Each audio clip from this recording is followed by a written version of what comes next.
Welcome to today's CIO Watercooler TV session. This is a special Around the WaterCooler session where we're talking about hybrid working in the public sector.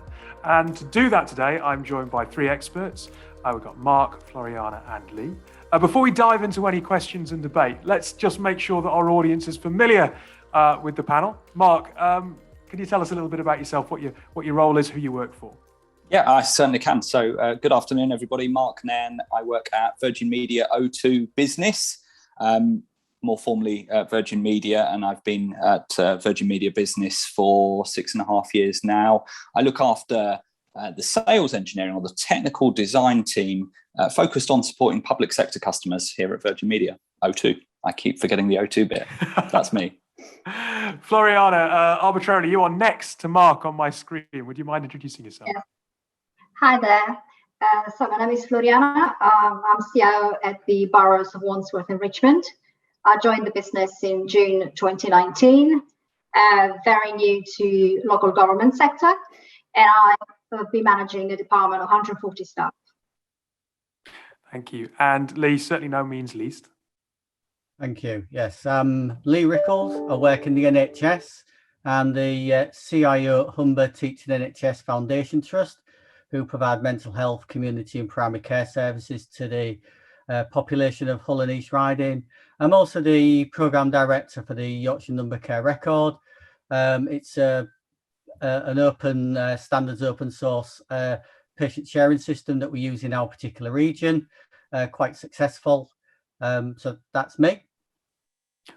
Well, thank you all for taking the time to join us. We've got about 20 minutes to discuss this. And it is an interesting area, isn't it? Because so much has been spoken about with regards to hybrid working. And now that we are out of the third lockdown and people are heading back into offices, I suppose we might be beginning to see two working cultures emerge, this hybrid in-person workforce versus a workforce that is still remote. I mean, Mark, you've got that wonderful perspective of working with a number of different organisations across the sector. Is that what's happening? Yeah, it is interesting, actually, David. I mean, if I look at my team, actually, no one's really gone back to the office. And if I look at some of the customers that we talk to, it's a mixed bag. In fact, we went to our first customer meeting in months and months and months, just this month in August, and that was a real treat, actually. So our customers are starting to come back. Actually, we're not so much. It's happening in places, and I think what we have to reflect on, and something I read just this weekend, is we all were forced to work from home collectively. We were all reacting to a pandemic to protect ourselves.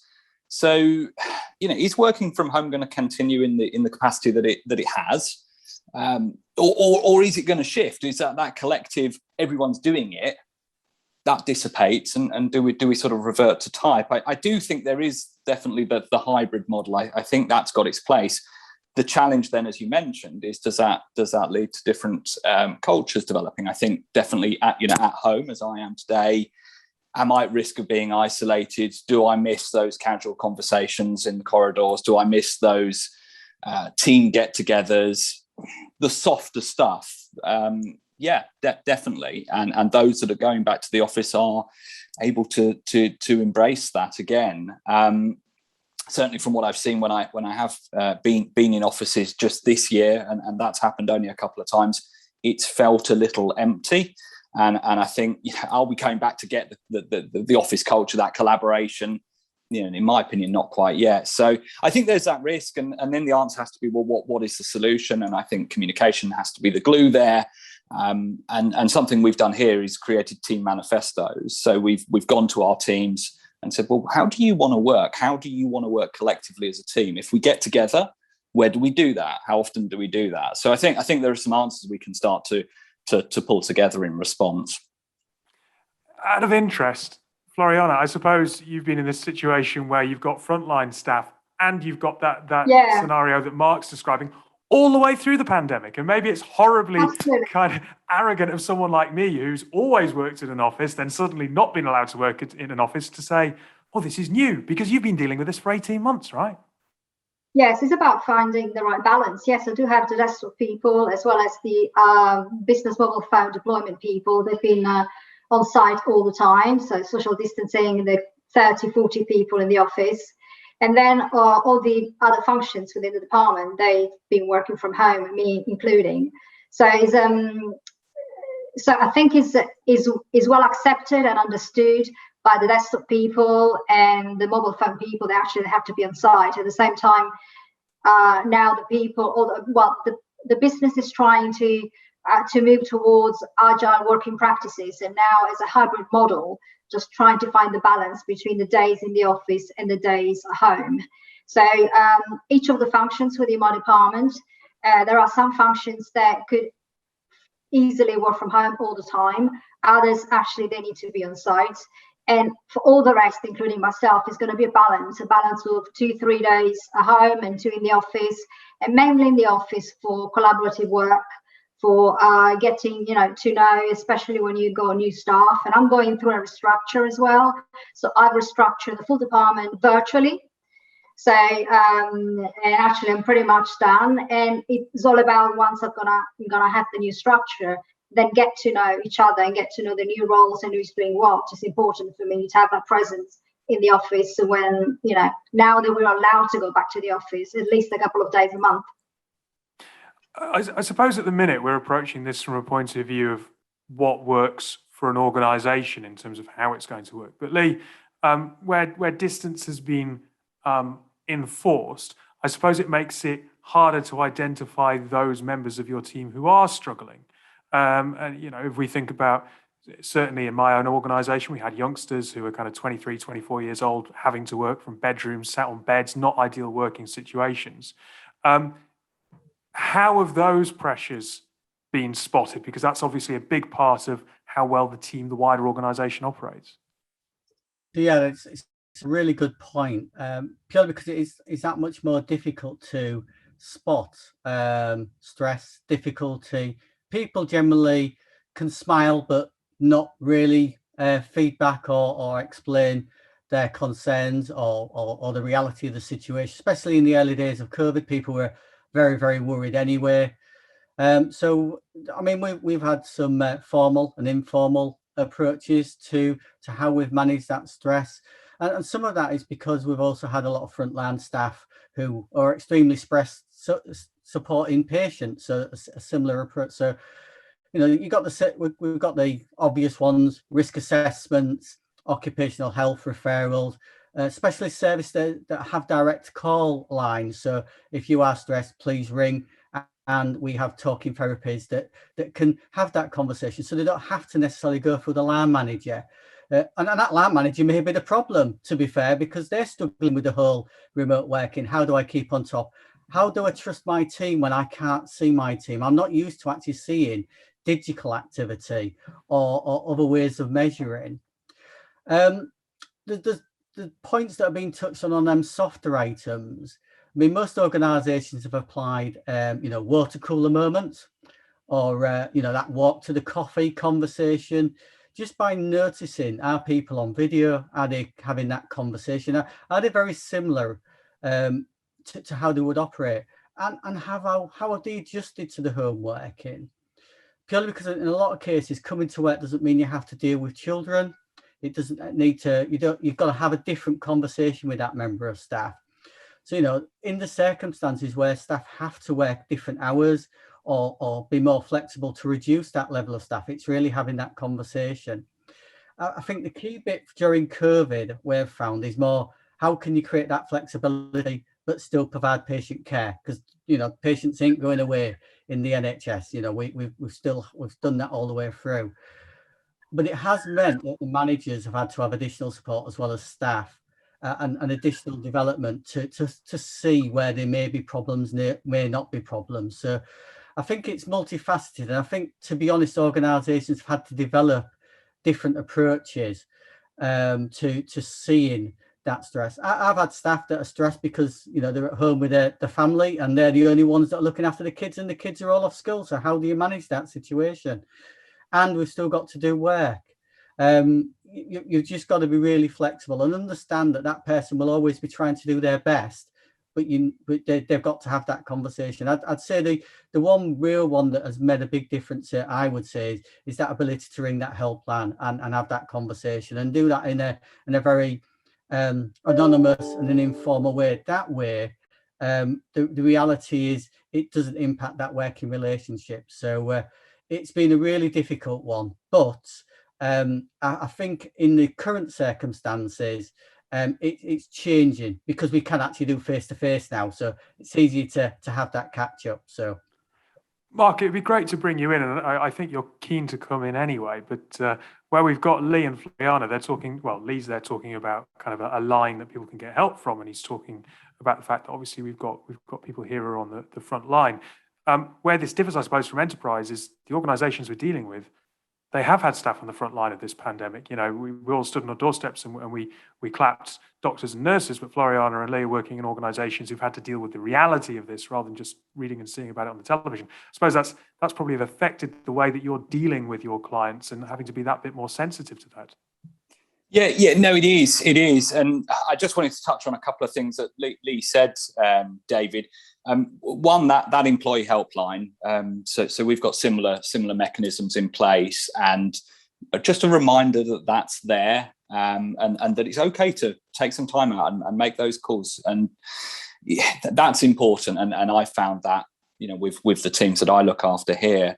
And the other thing I just wanted to add is don't wait. You know, if you think, and Lee mentioned, you know, do you see someone on a video screen maybe not looking themselves or what have you, or their children running around in the background? You don't wait, pick up the phone and have that conversation, and don't assume don't assume you know, and don't assume you can help, but maybe there are facilities in place where we can help. And I think that FaceTime that can now start to be a reality is going to be important too. But I guess just touching on your points there, David, you know, the one thing that at Virgin Media O2 we had during the pandemic is, yes, people like myself, my teams, the sales functions, etc., all went home and we worked from home and we had the capability to do that. But Virgin Media still had engineers going out to site, you know, needing to go into premises, you know, that Lee and Floriana represent, and deliver services to support all of this home working, all of this the new way of working. So we still had individuals going out and doing that, and you know, they've needed to be supported in a different way. So it's an interesting mix, and those facilities and those telephone lines, those support processes have had to be slightly different depending on where you sit within the organisation. Floriana and Lee, I think you're both keen to jump back in, which is great to have a bit of discussion around this. Floriana, if we go to you first. Yeah. So, well, I think that the communication is key. So I do meet with my staff once a week. I do have one-to-ones every fortnight and so on. I'm expecting them to have team meetings and one-to-ones. So easily you can pick up if a member of staff is not well, or if he's actually, you know, they're quite open in raising concerns. So I'm comfortable that I know exactly who actually is really keen to get back to the office, and once we're allowed to go back to the office on a regular basis, then they will be given priority depending on circumstances. If they feel isolated, that we've identified across functions, and so is communication, is talking, the key thing for me. And Lee. Yeah, one item I didn't touch, which was probably the most difficult one to manage, was the ability to split home working, because you are at home working, not working at home. So turning off, stopping working, especially when we was really excited during COVID. You know, it's quite easy to do 80, 90 hours a week without stopping. And that's really hard to identify, purely because then you end up with staff burnout, a loss of productivity, and it's all for the right reasons. So it's really difficult conversations to staff of, you must calm down, you must stop, you must do something else. So that was one of the biggest items, really, of just not stopping working, especially if you don't have that I leave the office and go home situation. So it did take quite a lot of time to get staff to understand that, purely because it's difficult. If you're not doing what you're doing, then something doesn't get done, then somebody else might suffer for it. So very, very difficult, especially during the peak of the pandemic.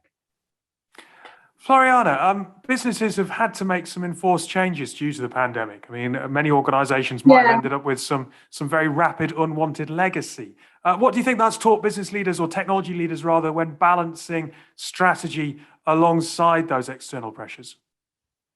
Okay, so it's I think it's a balancing act. It's just understanding. Okay, just me, for example, I had so many plans to start a restructure a year ago, to start an IT technology strategy a year ago. So I had to actually stop everything and work through priorities. Overnight, to switch 4,500 users from working, in the office, and working from home. So. But I think that in a crisis, there is always an opportunity. And for me, the opportunity was actually for IT to be able to, I wouldn't say enforce, but to actually hurry up with some plans that we were actually planning to do 6 months later on, or a year, just later on, but actually having the opportunity for users to embrace the changes, not to actually be really defensive about anything or any technology that you felt that's obsolete, it's not going to work for a remote user. So we have to push, Teams as a business platform, or we have to decommission Skype for Business, things that in a normal time you would have expected to take 12 months to convince the business. It took me 3 weeks to convince the business to switch from one technology to another. So yes, I was left with Skype for Business. My plan was to move to Teams this year, but actually I rolled out Teams a year ago. So I was in a position where I could decommission the legacy technology because of the crisis. So for me, there was an opportunity to actually speed up my plans in terms of innovation. But at the same time, things like restructure, things like cloud migration, that had to be put on hold because I had to fight and increase capacity and remote access for all the home workers. Mark, there are some changes coming from the telecoms industry, right? I mean, listening to Floriana talk there, does that give you an opportunity to talk to your customers about the opportunity to innovate? Or is that then about, hey, how are you thinking about what are you going to have to put on hold to make sure that you manage through this next coming process? Yeah, no, it is. And it was interesting listening to Floriana there, because that's something that we saw. The immediate need was to deploy collaborative tools. And we also deployed Teams, in anger. And it's now, it's now just a part of how we operate. Those immediate requirements to increase bandwidth for home working, they were done. And now we're transitioning to, I guess, something that was already in place strategically, which is, your cloud first, internet first topologies, and the ability for IT to scale horizontally and vertically, and also to switch services off when they're not needed and realize the cost savings that go with that. I think those conversations are back. We're certainly part of those from an underlying connectivity point of view. So that's still there. And then, David, you hinted there at some changes coming down the line, and this touches on the legacy, which is, one of the things that's most significant at the minute is by 2025, all TDM, analog telephony, will be switched off. And sometimes we see that date 2025 and we think it's 2021, we're okay. But actually it's happening right now, and we're engaged in those conversations with customers who haven't moved away or still have some legacy systems. And they're on the list, they're on the shut-off list for this year or next year. And how do we bring that up the stack in terms of importance, while balancing some of the things that Floriana touched on, and I expect Lee will go on to touch on.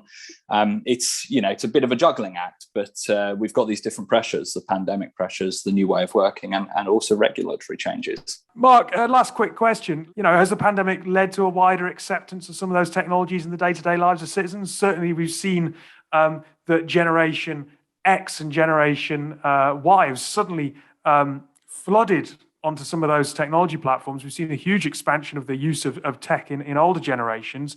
And how does that allow for the provision of some of these remote devices and technologies? I suppose there's a huge opportunity there.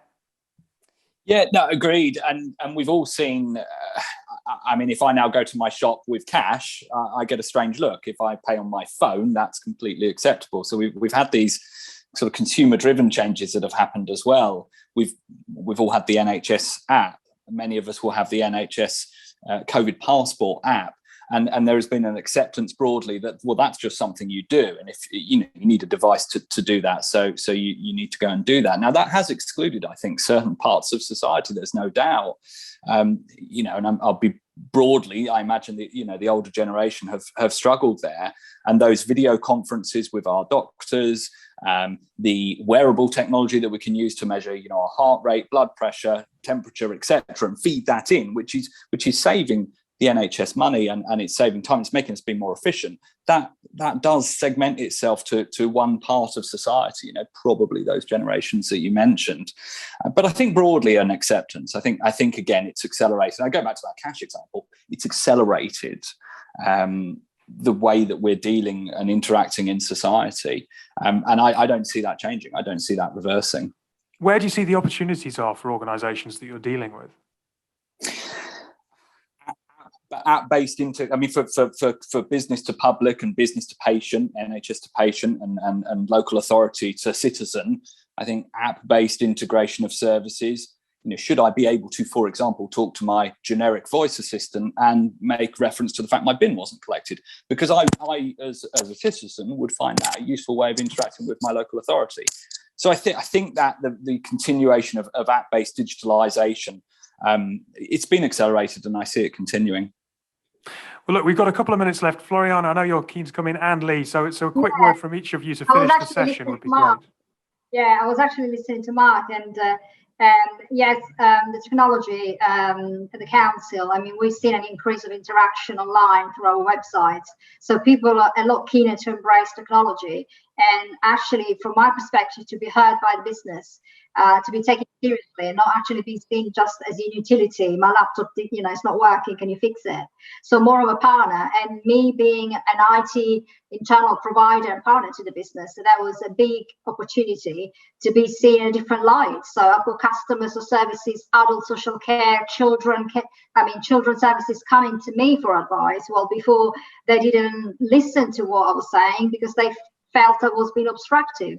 So I think that, we still cater for that percentage of residents in the communities. They're actually elderly people. They're not using a laptop or computer. But the majority, I would say 85% of the people across both boroughs, they've increased their awareness of technologies and their interaction via the website with the boroughs. And Lee, a last word. Yeah, thanks. So I think the points that have been made on digital inclusion are massively important to the sustainability of how we continue to provide digital services to the public. The key bit is just working together as local government, NHS and suppliers to make sure we can fully embed that capability, especially in areas where we know we have challenges. Low socioeconomic factors always show if you can't afford the kit, you can't connect and use it. Age does have an impact. The key bit is if you really want to keep that sustainability, we've got to hit that 98% of the population at least doing it. At the moment, we're up to 85%. That cannot be the acceptable level we get to to be inclusive to our population. So that's a challenge we have to achieve, and we will. It's just going to take a little bit more time. It requires a different mindset of how you invest, because basically we have to give equipment to people, but then it feels like we're giving them something. But the only way they can interact is by doing it that way. So, extremely important if we want to make that digital piece and still not lose sight of people still like human contact. Yeah, of course. Look, it's been fascinating to talk to all of you. Lee, Floriana, Mark, thank you very much for your time today on today's session. Thank you. If you have enjoyed today's edition of Around the WaterCooler, and of course, if you enjoy the CIO WaterCooler TV, stay on the website, have a look around. There is plenty more content.